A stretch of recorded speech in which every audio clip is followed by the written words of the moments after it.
Now to South Sudan, and there's growing concern that tensions there could prompt a return to civil war. That's after authorities arrested Vice President Riek Machar on charges of trying to stir a rebellion.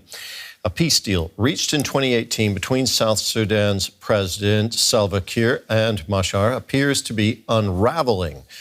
Clashes between their forces in the capital, Juba, have sparked fears of a full-blown civil war. Here's more on what's behind the escalating tensions in South Sudan. On July 9, 2011, South Sudan formally declares independence from Sudan following 6 years of autonomy and 20 years of war.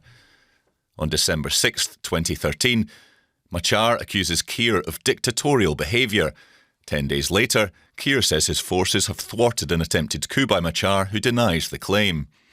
An estimated 400,000 people lose their lives in the conflict, with roughly 4 million driven from their homes, before a 2018 peace deal sees the rivals form a government of national unity. On February 22, 2020, Machar is finally sworn in as first Vice President, after he and Kiir agree a power-sharing government. Vice President Machar is put under house arrest, with South Sudan on the brink of renewed civil war as violence escalates between rival factions. The United Nations mission in South Sudan is working to prevent a return to civil war. We're now joined by its head, Nicholas Haysom, who's also the UN Special Representative for South Sudan. He joins us from the capital, Juba. Welcome to the program. Mr. Haysom, UN Chief Antonio Guterres last week said that all the dark clouds of a perfect storm have descended on South Sudan.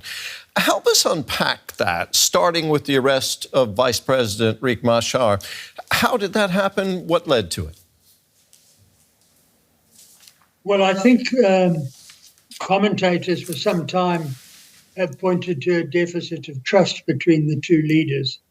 But what we have seen in South Sudan is a gradual ratcheting up of the tension between the parties, which culminated in a particular military action in a town called Nasir, in which a government contingent was overrun.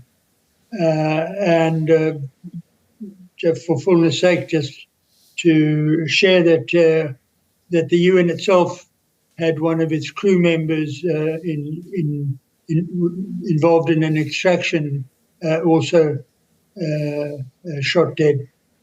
So since then, the temperature between the parties has increased.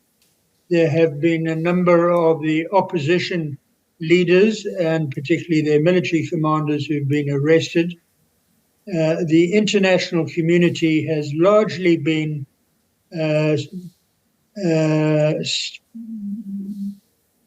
concert in asking the parties to exercise restraint and to persuade their members to exercise restraint in an attempt to cool things down. Right. I think I just would want to emphasize that our preeminent concern would be that there should not be a return to the open civil war that we saw in 2018. Of course. With its massive loss of life. Just trying to understand. Just trying to understand the nature of this conflict. Would you say it's, in your assessment, is it more of a political or an ethnic conflict?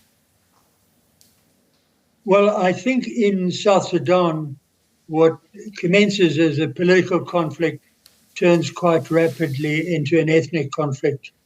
And we ourselves have grown alarmed at the levels of misinformation, disinformation, and hate speech, which are now clogging up the airlines, the online social media, which is making its own contribution to ratcheting up the ethnic dimension of the conflict.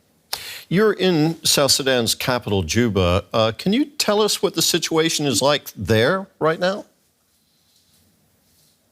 Well, I would say that it's calm, but tense. The streets are largely quiet, but there is anxiety, I think, throughout the capital city in any event, that this may lead to an outbreak of a full-blown civil war. I think for many Juba citizens, their minds of their memories go back to 2016 and 2018 and 2013, the previous iterations of the civil war, and they see similarities in that situation as well as the current one, not least the entry of a significant number of forces from Uganda into South Sudan. Mr. Haysom, thank you very much for your time and for talking with us today. That was the UN Special Representative on South Sudan, Nicholas Haysom. Thank you.